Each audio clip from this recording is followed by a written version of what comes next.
Hey, good morning. Looking at downtown Indianapolis this morning at the start of a nice clear and, as Matt is saying, a quiet day, which we're always excited about that. Coming up on 6 o'clock on your Thursday. I know you're looking ahead to your weekend plans, but you really want to soak up today, especially with how cool it was to start yesterday. It's like a flip-flop, a nice warm start. Leave the jacket at home. You really do not need it today, which is so surprising after the chill yesterday. And we love the sunshine. Oh, the sunshine felt great. But even this morning feels okay, even though the sun's not up yet, right? Compared to all these other mornings when we've been freezing. Ready for some upper 70s today? Maybe even the 80s? All day, all day. It looks great. Forecast-wise, get outside and enjoy it. I want to show you your forecasted highs today. 78 here in Indy. What we're really watching is the warmth that's been building over the plains and the Ozarks, and that southwest winds carrying it right in. Enjoy it today. We're mainly clear. You're looking live here on the north side of Indianapolis, but the camera's been turned kind of looking to the south and west towards kind of the northwest side of Indy, kind of Pike Township and Eagle Creek, and even see Brownsburg off in the distance. Nice quiet start this morning. It's 57 degrees. A little bit of a southwest wind. We actually got to 69 yesterday. We've only dropped 10 to 12 degrees or so because of the south winds we've had overnight, trying to keep things warmer. A lot of 50s to the north right now, anywhere from 56 good morning in Jay County to 55 in Kokomo. It's 58 in Lafayette, 54 good morning in Logansport.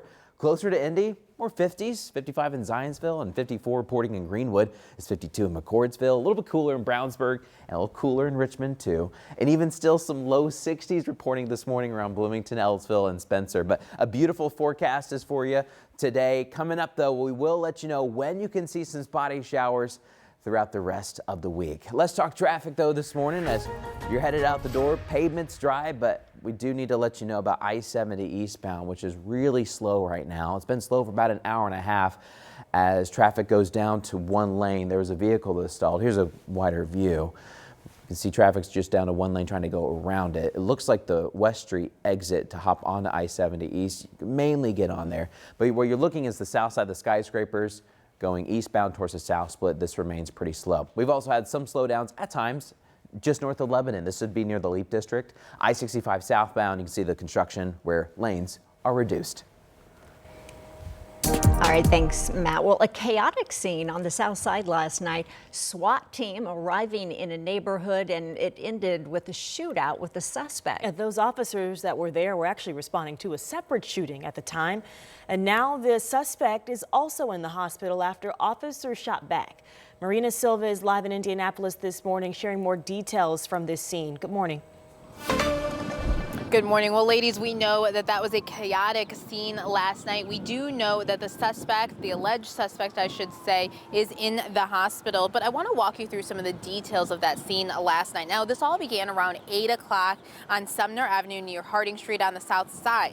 The original call was for a man grazed in the neck by a bullet. When they arrived, officers were fired at from an apartment window across the street from the scene. That's when officers returned fire and SWAT was called to the area. Police learned at least one child was in the apartment at the time of the shooting, and police were able to get 2 kids and 2 adults out of the home. That's when they found the alleged suspect with gunshot wounds. Now, during the investigation, police did find a gun inside the apartment, and another home at the scene also got hit by bullets. When these pages of OISs come across the screen, everyone that wears a badge panics because I want to make sure everyone is okay. I am so thankful that we don't have any officers that are injured. I'm so thankful that the citizen who received the wound on his neck is going to be fine. Again, no officers were hit by the gunfire. We are learning and working to learn that relationship between the alleged shooter and the victim, as well as those other people that were removed from the home at the time. So IMPD is still investigating this. We're asking them questions. We'll bring that to you as soon as we learn more. All right, thank you, Marina. Well, this morning, a teenager is in custody after a shooting in Martinsville. This happened Tuesday night at an apartment complex on Main Street. A teen was actually airlifted here to Indy for his injuries. Police say he is in serious but stable condition.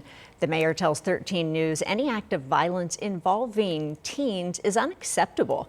Police believe the shooting was targeted but have not yet said why that was the motive.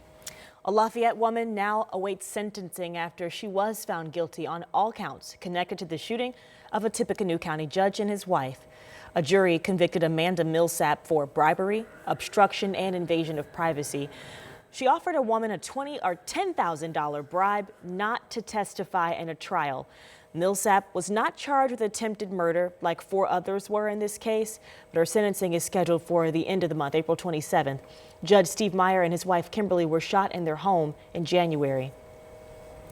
Well, now 5 people are charged with prostitution connected to 3 businesses in Noblesville. Police tell us the arrests come after a weeks-long investigation sparked by several complaints to their department.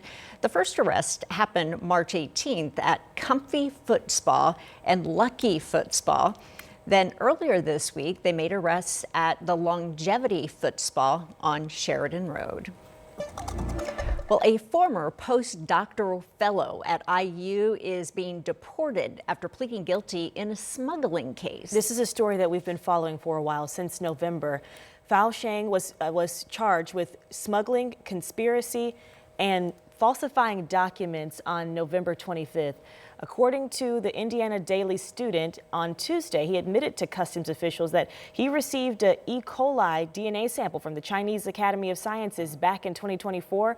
That is a type of bacterial DNA that does not have infectious properties.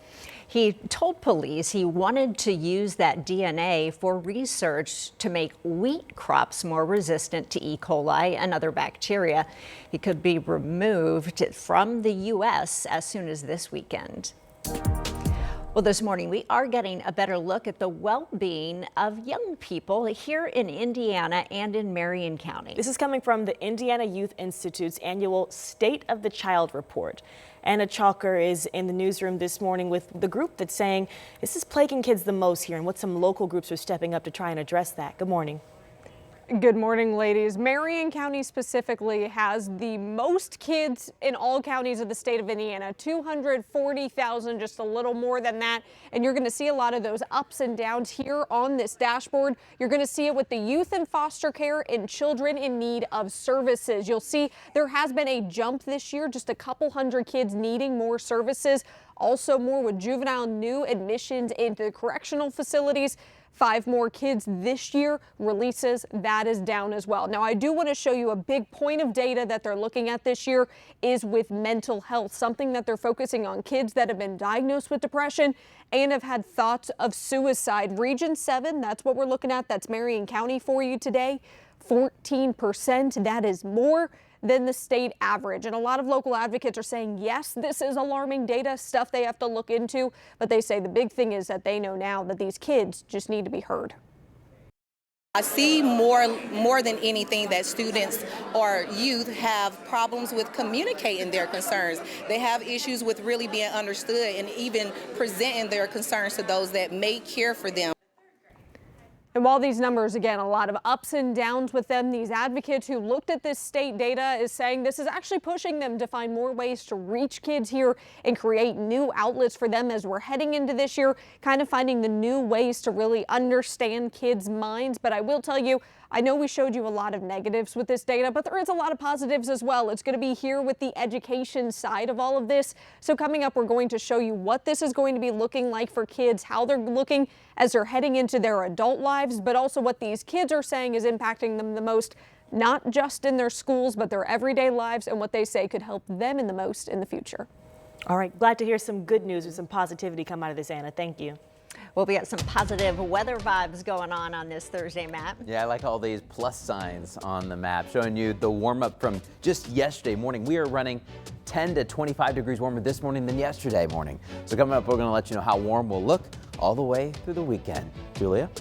Well, a fragile ceasefire in the Middle East this morning, still holding. The major sticking points, though, reaching a final peace agreement with Iran. Plus, Indiana's gas tax being suspended for 30 days. We'll tell you about how much relief you can expect to see the next time you pull up to the pump.